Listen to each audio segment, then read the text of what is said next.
If you've got a 401k, an IRA, or a pension plan, I've got some really bad news for you. The IRS wants you to think that these so-called qualified plans are the best way to save money for retirement. They induce you to max out your plans by giving you tax breaks right now and allowing your money to grow tax-free over the years. Sounds pretty good, right? Wrong. The fact is that putting money in your 401k or IRA is almost the worst thing you could do for your retirement, because you're going to be taxed out of your gourd when you finally retire and need the money the most. Then, when you die, guess what? The IRS will hit you with a double whammy. They'll tax your estate when you die, then they'll tax whatever is left again when it is inherited by your heirs. And on top of the tax problems, you'll also have to deal with market volatility that can kill your portfolio. Just think about 2001 and 2008. What if there were a way to avoid tax burdens at retirement, avoid portfolio-killing down years in the market, and virtually eliminate any worries you may have about outliving your money during retirement? On this video, I want to show you an IRS-approved class of tax-friendly retirement savings vehicles that beats the pants off your IRA, 401k, or pension plan. They've been around for years, are offered by the oldest, largest, and most financially stable institutions in the world, and allow your money to grow tax-free, just like your current qualified plan, but has zero taxes when the money is dispersed at retirement. Think about that for a minute. Zero taxes on your estate when you die, and zero taxes when the money is transferred to your heirs at death. Listen to that one more time. Zero taxes as your money grows, zero taxes when the money is distributed, and zero on your estate when you die, and zero taxes on the money inherited by your family. Zero. And here's the best part. Unlike your qualified plan, there is no risk that you will lose principal on the investment during a down market. If the market tanks like it did in 2008, your worst case scenario is no gain, but no loss either. What I'm talking about is a retirement savings vehicle that will help make sure you don't outlive your money during retirement. Are you intrigued? Well, you should be. I want to take a few minutes right now to share with you an important message about the best retirement savings vehicle you've never heard of. Let's start by talking about the IRS. They desperately want you to think that an IRA is the best way to grow your money for retirement. You know what? It's not even close. I'm talking about what the IRS calls qualified plans. IRAs, 401ks, pension plans, and so forth. Compared to traditional brokerage accounts where you'd normally buy stocks, bonds, and mutual funds, these qualified plans have some really good tax advantages. First, you can invest in a qualified plan with before tax dollars. Number two, you don't have to pay taxes on these gains every year like you do on regular stocks and mutual funds, so your money grows tax deferred. It's not taxed until you take the money out when you finally retire. That means you have more money working for you during those years leading up to retirement. Sounds pretty good, right? Well, yeah. Compared to a regular brokerage account, sure. But that's like saying a bicycle is the best mode of transportation going.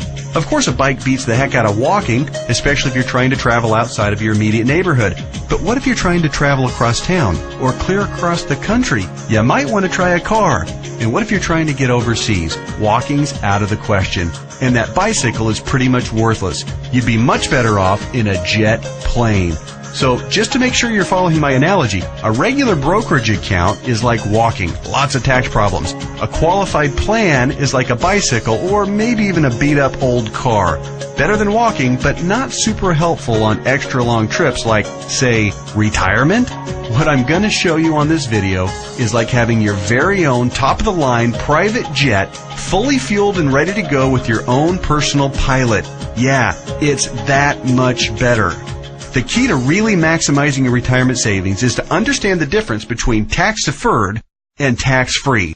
Under the IRS qualified plans that you probably have right now, your money is growing tax-deferred, which inherently means that it will be taxed at some point in the future.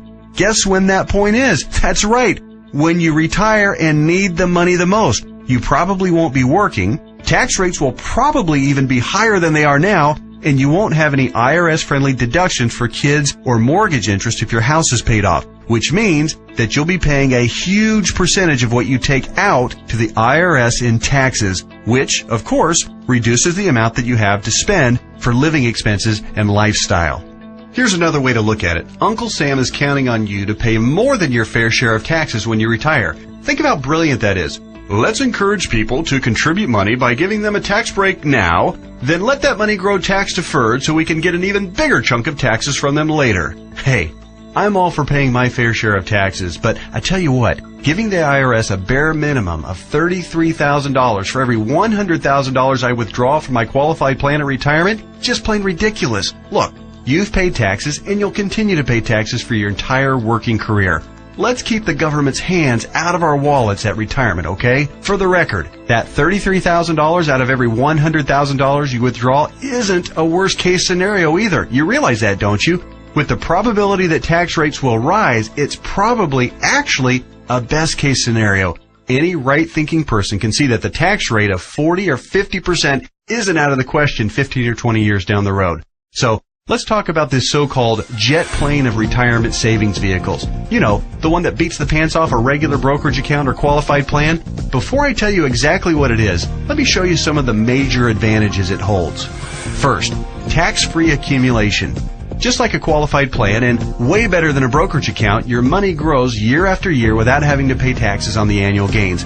Compound interest can then work its magic, which allows your money to grow bigger and faster. We don't need to have a discussion about compound interest, do we?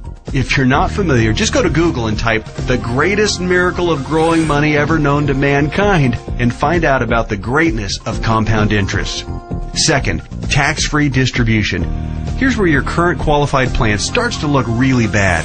When you hop on board the jet plane of retirement savings vehicles, your money not only grows tax-free, but you can also actually distribute the money at retirement tax-free. That means that on the same $100,000 distribution I just talked about, you keep all of it, regardless of the then current tax rate. 30% tax rate? You won't care. You'll pay no taxes. 40 or 50% tax rate? Let everyone else worry about that. Your retirement savings can be used tax-free. $100,000 means $100,000 to spend, not $67,000 or less. Which do you prefer? Third, tax-free transfer. With a qualified plan or with a regular brokerage account, your money will likely be taxed twice when you pass away. Once on the amount left in the account when you die, and then again when your heirs receive the leftovers as income. Great for the IRS, horrible for your estate. The jet plane of retirement savings vehicle lands smoothly here too. No death taxes, no inheritance taxes. If you've got $1 million in your account when you die, your heirs get the full $1 million. Uncle Sam?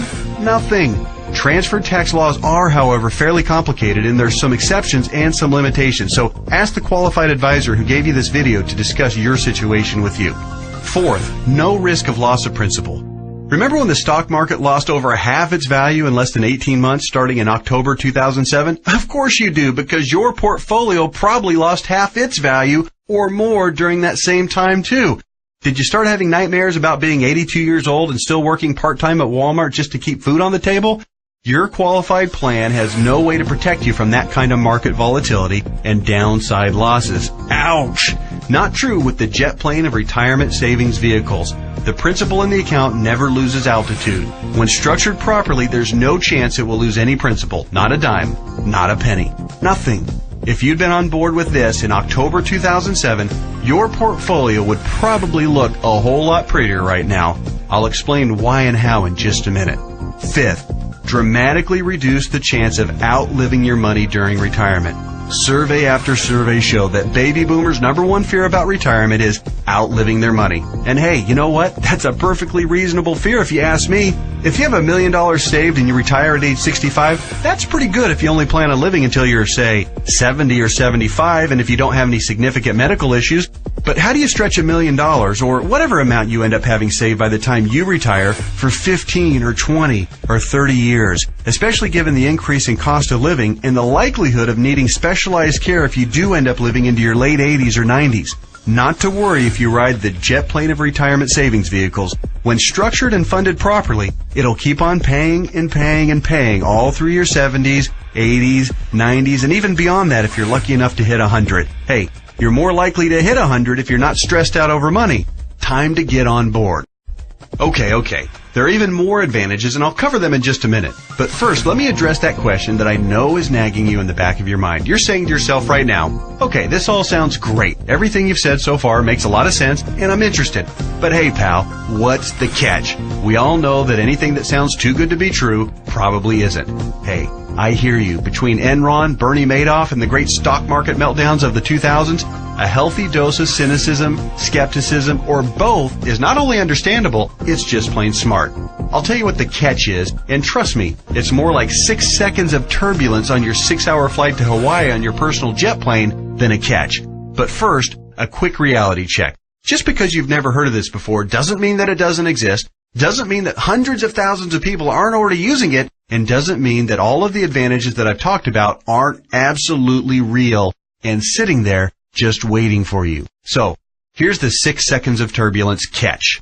Per IRS rules, you have to fund the plan I'm telling you about with after-tax dollars. In other words, you can't deduct the amount you contribute off your current year's taxes like you can with a qualified plan. That means that if you were to contribute $6,000 this year in an IRA versus this retirement savings vehicle, you'd in reality pay an extra $2,000 in taxes this year, assuming a 33% tax bracket. If you're in a lower tax bracket, naturally, your tax savings would be less. That sounds like a drawback, right? Well, actually, no. To understand why funding with after-tax dollars instead of before-tax dollars like you would with a qualified plan is not a drawback, you just need to understand the alternatives. Answer this philosophical question. If you were a farmer, would you rather pay taxes on the small sack of seeds when you purchase them in the spring, or would you rather pay taxes on your entire harvest when you sell it in the fall? Well, do the math.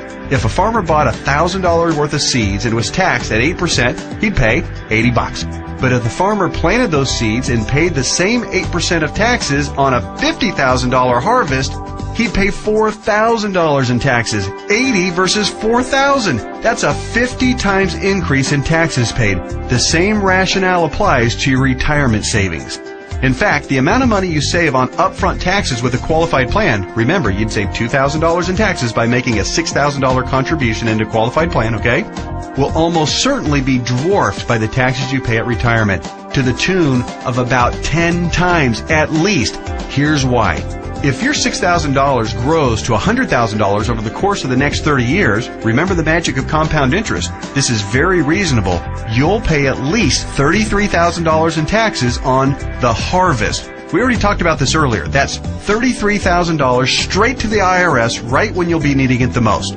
Would you rather pay $2,000 in taxes right now or $33,000 at least in taxes later? It's as simple as seeds and harvest. I've said it once and I'll say it again. No wonder Uncle Sam loves qualified plans so much. It's his way of protecting his financial future. Okay. So let me go ahead and draw back the curtain and show you what the jet plane of retirement savings vehicle is. Just do me a favor and hear me out, because I'm going to admit it right now, right up front, it might sound a little, well, boring right at first. That's because it's a life insurance product called Indexed Universal Life Contract, or IUL for short. Stick with me, Skipper. Don't be fooled by any stereotypes of what you may think an IUL is. This is different than any kind of whole life or variable life or universal life plan that you may have heard about or purchased in the past. The fact is, IUL is a lot more about savings than it is about life insurance, although it does do a nice job of providing that too. Hopefully the tax advantages and principal protection advantages I've told you about are clear enough and big enough to keep you interested. But you also need to know that the IUL, when structured and funded properly, beats the pants off of any other kind of retirement savings plan in every comparison category that matters, including growth potential, risk avoidance, liquidity of funds, flexibility of contributions, flexibility of distributions, longevity of distributions, and fees. Everything. Listen, insurance companies, by law and by track record, are extraordinarily conservative. Yeah, I know that AIG tanked it, and you might be thinking that all insurance companies are going bust. Nothing could be farther from the truth. Life insurance companies that offer IULs, as a rule, have massive cash reserves. One company, as an example, had operating revenues in 2008, the worst year of the recession, of $14 billion. Earnings of $1.3 billion, and cash reserves at the end of the year of $12.8 billion. There's a reason people think of life insurance companies as old, stodgy, conservative curmudgeons, because they are. Their stodgy curmudgeonness is also part of the reason you've never heard of an IUL before. Life insurance companies thrive with things like risk management, actuarial tables, and other boring life insurance stuff. But they don't know jack when it comes to communications. Go online right now and read their brochures. It's like reading hieroglyphics. boring, painful, obtuse, hard to understand, and that's just the table of contents. But that doesn't mean that this product, Indexed Universal Life, is anything less than magnificent for creating wealth. The IUL Indexed Universal Life gets its name because it's indexed to the S&P 500, which simply means that it mirrors the growth of the S&P 500, which, for your information, has returned over 9% per year on average for the last 27 years, even with all the crummy years in the 1980s, right after 9/11, and 2007 and 8. Remember that? But here's the best part, and what makes an IUL so darn attractive as a retirement savings vehicle. The reason IUL accounts, when structured properly, won't lose principal is because the lowest return guaranteed by the contract is 0%. Or, in technical speak, they have a floor return of 0%. They can't lose money. If the stock market tanks for the year, your IUL contract doesn't take a big hit. It just stays even right where it is. Stated differently, an IUL locks in the gains during up years, but it doesn't participate in the down years. Take that, IRA. You can't even come close to competing with that. Everyone knows that portfolio losses are killers because you have to double up just to get back to even. You eliminate that risk with the IUL since your floor is 0% annual growth. No loss of principal. Compare that to the devastating 37.2% loss of the S&P 500 in 2008. If you were indexing your IRA against the S&P 500 and therefore did not have the 0% floor like you would with an IUL contract, if you had a $1 million portfolio on January 1st of 2008, you would have ended the year with just $628,000. Ouch! Even with the big bounce back year of 2009, where the S&P returned 23.6%, the $628,000 you had left after getting killed in 2008 would have only grown to about $775,000. Still deep in the hole. Not with an IUL. Now that brings us to the other catch of the IUL. It does offer the peace of mind of the principal protecting 0% floor, but it does also cap the gains on the upside. That means when the market has a huge growth year, your investment will be capped at somewhere in the 12 to 15% range, depending on the carrier and the contract. Don't bail out on me now. Trust me, this is not a big issue. In fact, quite the opposite. We're talking about 6 more seconds of turbulence on your 6-hour smooth plane ride to Hawaii. Here's why. Realize that huge gain years almost always follow what? That's right, huge loss years. 2003, for instance, was great, 26.3% gain in the S&P 500. But it followed 3 consecutive years, 2000, 2001, and 2002, of negative returns, 12.2, 13.4, and 24.1% respectively, negative all 3 years.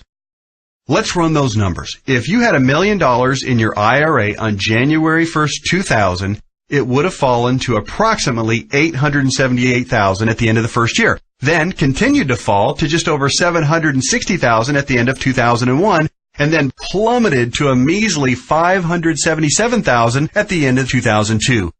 That same $1 million in a loss-protected IUL would have retained its worth at $1 million at the end of 2000, even though the market was down, remember? Still been worth $1 million at the end of 2001, and guess what? Still worth $1 million after 2002, even though the market got slaughtered. That's 3 consecutive down years and $423,000 in avoided losses. Wow. Then, in 2003, let's say that you were with an IUL carrier that had a 13% cap. Remember the big downside catch? It has a cap. Your $1 million would have grown to $1.13 million. It grew. Meanwhile, the qualified plan portfolio that tanked from $1 million down to just $577,000, remember that one? It would have gotten the full benefit of the 26.3% market gain, not a 13% cap like our IUL contract. Yay! But let me ask you this. Would you rather add 13% to $1 million or 26% to $577,000? 26% added to $577,000 only brings the account up to about $728,000. Again, compared to $1.13 million. This is a no-brainer. At the end of the 4-year cycle, you would have been ahead by over $400,000 with an IUL. This is real money in a worst-case scenario. The only way a qualified plan could possibly do better is if the S&P were to go up unfettered by over 15% per year for 5 or 10 consecutive years with 0 negative years. Do you really think that's going to happen? And even in the 1 in a million chance that it did, get ready to pay the tax man when you retire. I know these numbers can start to be a bit mind-numbing, but they're so critical for you to understand so you can see how to avoid getting crushed financially when you retire. Don't be afraid to rewind the video and watch that last section or the entire video again. I want to continue with the examples just a little bit further. We stopped our examples at the end of 2003. Remember, the IUL account that started with $1 million had weathered the storm and grown to $1.13 million. The IRA account hadn't done so well and had managed to eke back to $728,000, but only after a really strong 2003. Now, let's look at what happened in 2004, 5, 6, and 7. The S&P gained, in this order, 7.2, 1.2, 12.8, and 1.2% in those 4 years. Your IUL account, since it's indexed to the S&P 500, and since all of the gains were between the 0% floor, remember that, and the 13% cap, your IUL would have taken all of those same gains, 7.2, 1.2, 12.8, and 1.2%. That would take your $1.13 million account right to around $1.4 million by the end of 2007. Pretty good, right? Then, when the S&P got shellacked to the tune of 37% loss in 2008, since the lowest return your IUL account can get is 0%, guess what? The IUL account would have held steady at $1.4 million. No loss. Nice, isn't it? On the other hand, the IRA account would have grown from $728,000 to about $900,000 during those 4 good years. Still down by $100,000 since 2000, just in time to get crushed clear back down to $565,000 at the end of 2008. What would you rather have going into 2009? $565,000 or $1.4 million? This isn't a retirement savings vehicle for the ultra-conservative. It's a retirement savings vehicle for the ultra-intelligent. If you think market caps of 12 to 15% are a poor trade-off for a contractual guarantee of a 0% floor, you're just plain crazy. Naturally, past performance isn't an indicator of what will happen in the future, but I think it's safe to say that the market is going to have up years and down years. Protecting yourself from huge losses is one of the primary advantages of the IUL. It's impossible for me to overstate how superior the IUL is compared to your qualified plan. It's not even close. We've already covered the tax advantages. They're clear and evident. The risk avoidance issue is huge, and it favors the IUL by a country mile. But also remember, indexed universal life is also, life insurance. Here's what that means. If you die the day after you fund an IUL policy or any time thereafter, your heirs will receive a death benefit tax-free. The amount of the benefit depends on the size and structure of your policy, but think about your qualified plan and brokerage accounts for just a minute. How much do they pay in death benefits if you were to die early? Oh yeah, none, because they're not insurance. Are you starting to see what I mean by the best retirement vehicle you've never heard of? Hey, that reminds me. Let's talk a little bit more about why you've probably never heard of an IUL before. I already told you that one of the main reasons was that stodgy old insurance companies have horrific communication skills. But there's actually a bigger reason, which is financial advisors almost never talk about IUL. Why is that? Simple math. Only licensed insurance agents can legally sell you an IUL, and most licensed money managers and brokers are not licensed to sell insurance. In other words, the guy who sells you your IRA can't, by law, sell you an indexed universal life policy. And if he can't sell it, he can't make any money on it. End of story. Your financial planner's motivation is to get you signed up for an IRA or 401k and then make money on you for life as your investment grows. They don't care about your future tax burden. Why should they? Seriously, call your investment advisor on the phone right now and ask about an IUL. Chances are 99% he or she has never even heard of it. And if they have zero working knowledge of how or why it works. How would they know? They don't know insurance products. They like to think they have a corner on the market of helping people save enough money to retire, but they don't. They're selling skateboards, bicycles, or roller skates and pretending like the big, shiny private jet doesn't even exist. The fact is, the IUL is the best possible wealth accumulation vehicle for your retirement. For most people and in most situations, it simply cannot be beat for tax advantages, safety, growth potential, liquidity, and flexibility. All right, just one more quick topic, and then we'll let your licensed insurance professional take over and discuss all the fine point details as they relate to your specific situation. And that topic is the logistics of how the IUL works. It works like a life insurance policy in the sense that you make monthly or annual contributions into your account. You will work with your advisor to determine what the optimal amount is for your situation. It'll vary depending on how many years you have left until retirement, your financial goals for retirement, and your current financial ability. The money you contribute to an IUL, like we've discussed at length, will continue to grow tax-free. Unlike a qualified plan account, you may have access to your money at any time you want or need it without a penalty before or after you retire. That's what's called flexibility. When you do pass away, the balance of the account will be passed to your heirs tax-free, just like with any other life insurance policy. The IUL really does offer the absolute best of all possible scenarios. It's tax-friendly, it's safer than safe, and it gives you flexible access to your money. The next step is yours. You simply need to meet with a licensed insurance professional who gave you this video and discuss your particular situation.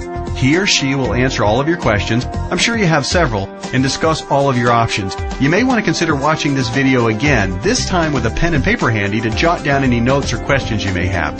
Like anything else worthwhile, there are plenty of details to be covered, and there's a bit of a learning curve. But whatever you do, don't do nothing. There's too much at stake. Don't fall prey to what I call the law of diminishing intent. You know what I mean. You intend to make the call and learn more, but you get overwhelmed with 1,000 little urgencies of life, and you look up and a few months or even a few years have passed and you haven't done anything. So take one action right now.